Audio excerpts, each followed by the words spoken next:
And it's because there are layers to it. There are diamonds to retrieve still. And so it's also trusting that process of healing when you are feeling the repeating of certain emotions that are hard. There's a bunch of amazing emotions too that are fantastic. We forget about that.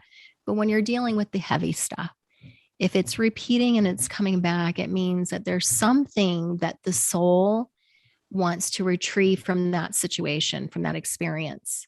It doesn't measure you. It doesn't say that you're more advanced or less advanced or any of that. It's just that your soul is longing for the full human experience. Yes. And it loves to pull out the wisdom and the diamonds of certain things. And spirit is interesting because it'll say, you'll look at it and say, I don't feel like I'm really moving forward, right? I feel like I'm kind of stepped back. But spirit doesn't look at it like that. They're like, if there's any kind of progression, even if it's really hard, then they think you're doing great. Spirit on the other side, you're doing fantastic. Right. Even if it's hard, because there's something about it that's creating some kind of change within you. It's opening up your heart. At least that's the potential. Yes. In some way, it's opening you up more and help by having you face your fears or your shadows.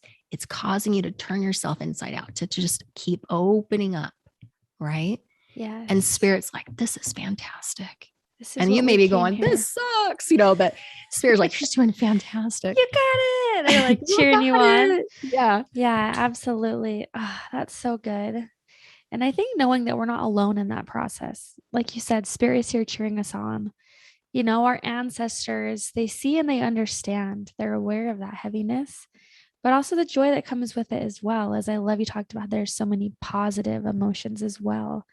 And so if we only get stuck on the heaviness, we forget about the lightheartedness, the fun, the playfulness. It kind of goes into generational stuff too, as we only focus a lot on the heavy blocks.